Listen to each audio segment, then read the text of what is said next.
Good morning, beloveds.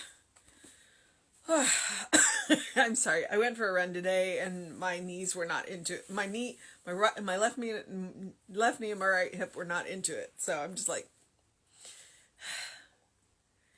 running is one of those things, and I get it. You either run or you don't. There is no in between in running, and or you either like it or you hate it. No in between, and even a bad run is better than no run at all. So, like when I got out there, I was like, oh, everything just hurts a little bit. But so I'm just gonna take it easy on this run, and I did. But I thought I'd walk a lot more than I did.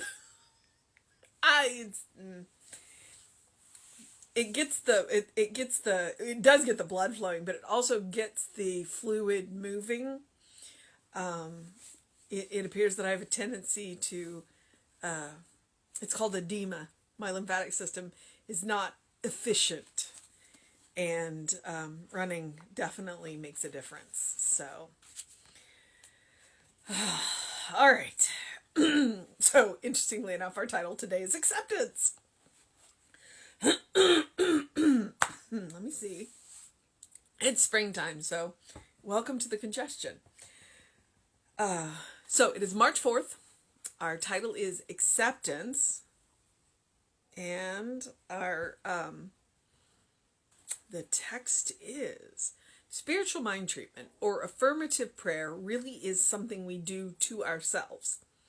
The only direction we give to this treatment, this prayer, this affirmation of acceptance is that we identify it with the person we are working for or the condition we wish to help. This is neither willing, concentrating, coercing, nor compelling anything or anyone.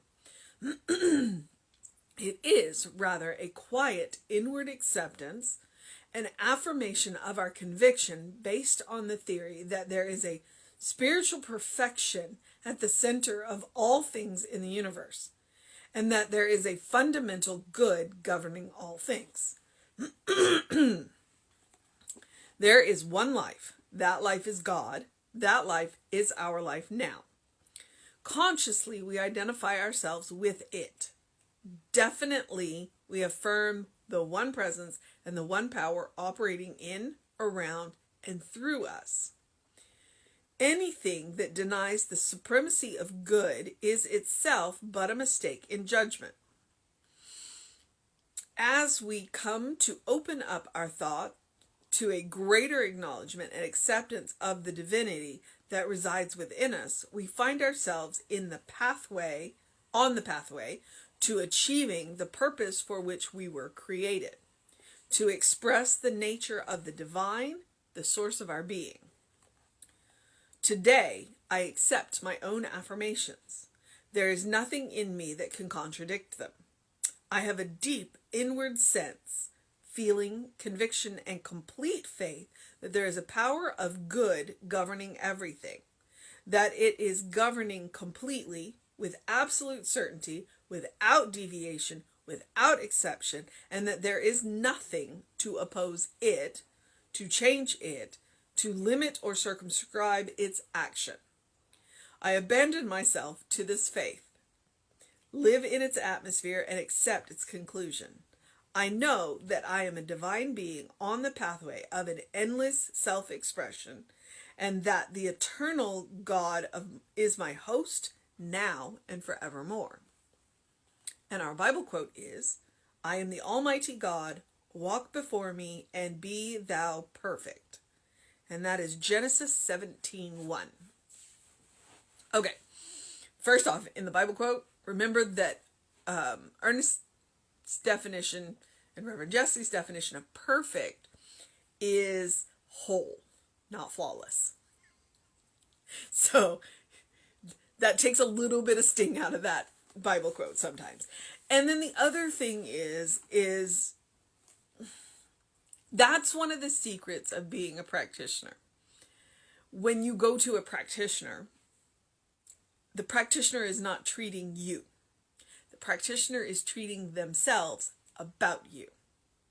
The practitioner takes what it is that you want, whatever it is, and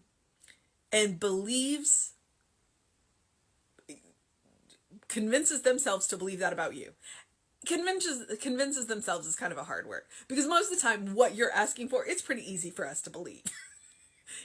But that's what we do. It's like, we know in our own minds, we see the perfection of you, whatever it is that you're asking for. It's like, we know that about you. And we hold that space about you, whatever it is that you've asked for, until you can hold it for yourself. That's what a practitioner does. And the cool thing about being a practitioner is there's spillover. So whatever you've asked me to know about you, I get to know about myself as well. All Science of Mind ministers are practitioners first. All being a minister means is we've got a little more training, and they teach us how to run a church. Literally. Literally. That's one of the things. I was in ministerial school for 4 years, and they taught us leadership and business and finances, but then they also taught us way more about science of mind. That we went way more in depth into Ernest Holmes. We also learned a lot about other religions, for 2 reasons. There are 2 reasons why we learn as much about other religions as we do. One, it helps us see where Ernest got his information from. We can see, okay, I see that idea in this religion that Ernest picked up here. It also means that when we talk to other people of other religions, we can use the same language. Ernest never intended to create his own language or create his own religion. He just thought any religion can use this information. So the title being acceptance that's exactly what it is. And we talked about this yesterday when we talked about affirmative prayer. What's the point of doing an affirmative prayer if you don't believe what you're asking for? So I gave you 3 suggestions. Why are you asking for what you're asking for? Are you asking for it because you think you should want it? Are you asking for it but don't think you're worthy of it? Or are you asking for I forget what the third one is now. I'll have to go back and watch my own video. So if you're going to treat for something that you can believe in. And if you want something that you're not ready to believe in, then you go to a practitioner, and the practitioner will believe it for you until you are ready to believe it for yourself. Because the only person the practitioner is treating is themselves. All right? So, spiritual mind treatment or affirmative prayer is really something we do to ourselves. The only direction we give to this treatment, this prayer, this affirmation of acceptance, is that we identify it with the person we are working for or the condition we wish to help. So it's like, okay, so you come to me, and then I know about you. So a lot of times when you talk to practitioners on a one-on-one basis, we won't use the word you. We will use your name. Now, when we're doing, group prayers, and including ourselves, we'll use you, and we'll use we, and we'll use things like that when it's non-specific. So you can insert your own name. But when we are working one-on-one with a client or a small group, we will use names, and we will do it in third person because we're treating about you, but we're treating ourselves. Because we're a conduit to the one, and so are you. We're just holding a space until you're ready to accept it for yourself. This is neat. Okay, so this is important. This is a big, big, big point in Science of Mind. When we are doing treatments, this is neither willing, concentrating, coercing, nor compelling anything or anyone. We are not willing this to happen. We are not concentrating it. We are not coercing it. We are not compelling anything to happen. That's not the way this works. It is rather a quiet inward acceptance, an affirmation of our conviction based on the theory that there is a spiritual perfection, wholeness, at the center of all things in the universe, and that there is a fundamental good governing all things. So, one of the things that frequently practitioners will say, ministers will say, is that we are seeing the truth of you. We are seeing the reality behind the condition. So whatever it is that you are working on, I've referenced him before. Amit Goswami talks about the bliss body. So one of the ways that healing can work is to go back to what he calls the bliss body. I would call the divine image, the idea that God has of you. Because the idea that God has of you is perfect. It's whole. It works. It functions the way it should. And things, environment, what have you, because I'm not going to say your beliefs. Your beliefs can be part of it. But like the environment and the what we like to call the race consciousness, your own beliefs have gotten in the way of the way that works. So the idea behind this is to go back to that perfection, to that wholeness, to that reality of that God's idea of you, the bliss body. That's where we go. That's the space we hold. It's like, yes, what is happening now is not the truth of you. I'm going to know the truth of you, and I'm going to hold that space, that truth about you in me, until you're ready to hold it yourself. So, and that's where that responsibility of who's responsible for the healing. You are, because you still have to accept it. It's like, I can hold it all I want, but until you're ready to accept it. Oh, so it's a balancing act. I will hold that space for you. I will hold that perfection of you. And I will hold it until you're ready to hold it yourself. Because I believe in the perfection at the center of all things. I believe in the fundamental good governing everything. I believe it's possible. I'm waiting for you to be able to accept it. And I have a sneaking feeling that God says that to us a lot. Spirit says that to us a lot. It's like, I believe in you. When are you going to believe in yourself? Actually, that's a Tori Amos song. White Horses, I think. When are you going to love yourself like I do? All right. We sing that one at the center on a semi-regular basis. That's why it popped into my head. Okay, there is one, okay, and right here, this phrase that you will hear most Science of Mind ministers when they pray use, if not exactly this phrase, pretty darn close. There is one life. That life is God. That life is my life, our life now. Sorry, my life now. That is that's the first two steps of treatment in one sentence. There is one life. That life is God. That life is our life now. We are living God's life. We need to act like it. Consciously, we identify ourselves with it, capital I. Definitely, we affirm the one presence, capital O and P, and the one power, capital O and P, operating in, around, and through us. We are literally living God's life. Anything that denies the supremacy of good is in itself but a mistake in judgment.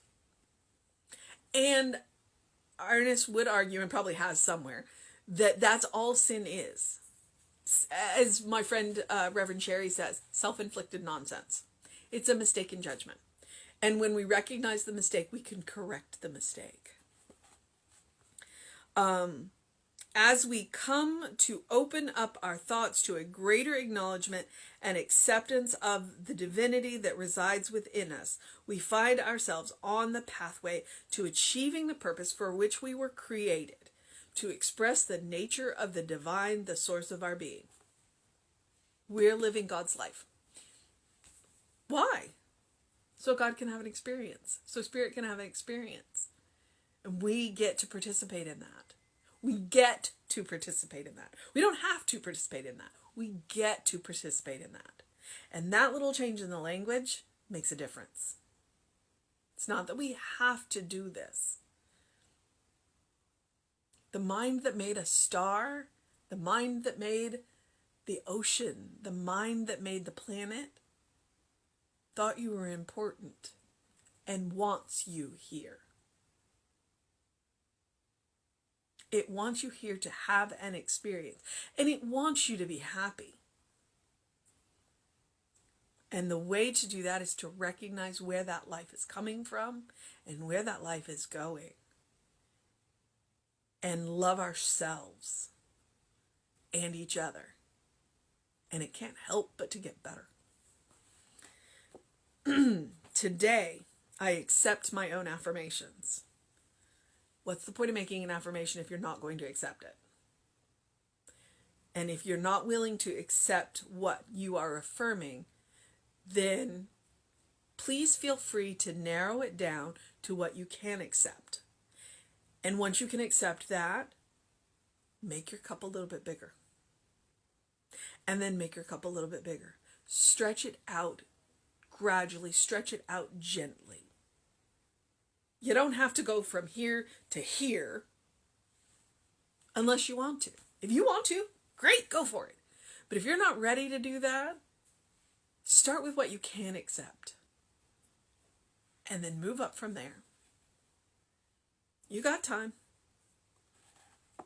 And you got people that want to help. There is nothing in me that can contradict them. So today I accept my own affirmations. There is nothing in me that can contradict them. I have a deep inward sense, feeling, conviction, and a complete faith that there is a power of good governing everything. By the way, that's not a period, that's a semicolon. Right there. That it, capital I, is governing completely with absolute certainty, without deviation, without exception, and that there is nothing to oppose it, capital I, to change it, capital I, or to limit or circumscribe its action. Very long sentence. I abandon myself to this faith. And this is not reckless abandonment. This is joyous abandonment of the restrictions that we have allowed our beliefs to place on us. We are abandoning those restrictions and diving headfirst into the freedom of recognizing that the life that we are living is God's life. And that with that comes the joy and the peace and the happiness and the unity and the creativity. It's about embodying all of those qualities of God that we are in our heart of hearts and living from that. I abandon myself to this faith, live in its atmosphere, and accept its conclusion. Accept that that you are a divine splinter, that there is a bliss body, that there is a God's idea of your perfection, a God's idea of your wholeness, a Spirit's love, a Spirit's desire to have you here. I know that I am a divine being on the pathway of an endless self-expression, and that the eternal God is my host now and forevermore. I know that you are a divine being on the pathway of an endless self-expression, and the eternal God is your host now and forevermore.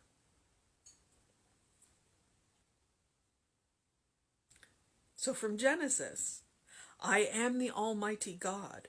Walk before me and be thou perfect. Be still and know that I am God. Know that that wholeness that you seek is already within you, because the Spirit is within you. And there is the place that you can go that I like to say is the unfiltered God. So your mission today is acceptance. The mission today, should we choose to accept it, is acceptance. And it is to work on our acceptance. Whatever our level of acceptance. He's called it the cup of acceptance. And I've asked, more than once. It's like, how big is your cup of acceptance? Is it a thimble? Is it a 16 ounce? Is it a 32 ounce? Is it a full gallon? How big is your cup of acceptance? Today, your mission is to work on your acceptance. And if you're not ready to accept the big, then start with the small. And stretch it out. Believe a little bit more today than you did yesterday. Believe that there is one life, one power, one presence, one love. And that you are a part of it. And as always, do something loving for yourself, do something kind for yourself, do something compassionate for yourself. Because that is one way that you can work on your acceptance. Accepting that love, kindness, and compassion for yourself when you look in your eyes. And then expanding that out. Practicing it. The more you practice, the more you have to share with everybody else. And that is the beauty of practicing on yourself. Practice makes permanent. Practice makes whole. And please, here it's beautiful, sunny. Get a little sun on your face. Drink plenty of water. Hydrate. It's super important when the heat's running to hydrate. That's why I say it now. It's a reminder to myself to do something to engage your mind and your body. Get some fresh air. Go for a walk. It boosts creativity. So if you're working on something and need literally a change of scenery, go for a walk and boost the creativity and helps you get that fresh perspective. So yeah, and do what you need to do to make it a wonderful day, because you are a beloved child of God in whom Spirit is well pleased, always and forever. I do encourage you to open the windows of your soul. Allow that breath of heaven to remind you that you live in heaven now. And allow it to support your acceptance of the heaven around you. Do we have work to do? Absolutely, we have work to do. But part of that work is accepting God's idea of opening up and seeing the beauty that really is around us, recognizing it in each other, recognizing it in all beings around us, all living things around us, and working to support that. So, Reverend David will be on with you around 5 p.m. here on Facebook Live. I'll be back with you at 9 a.m. tomorrow on Facebook Live. And as I've been letting you know, I have been archiving these, and I've gotten pretty good about getting them up daily. I'm still missing a couple of months, but they are on the YouTube channel, The Running Rev Ryan. I don't want to clutter up the Creative Life Spiritual Center YouTube channel, but if you haven't checked that YouTube channel out, please do, because we've been archiving Jesse's talks for almost 2 years now on there, and some guest speakers. So, please check that content out too. It is my baby. All right, I got work to do, so I'm gonna let y'all move into the process of your day. Do what you need to do to make it a wonderful day. Bye, beloveds.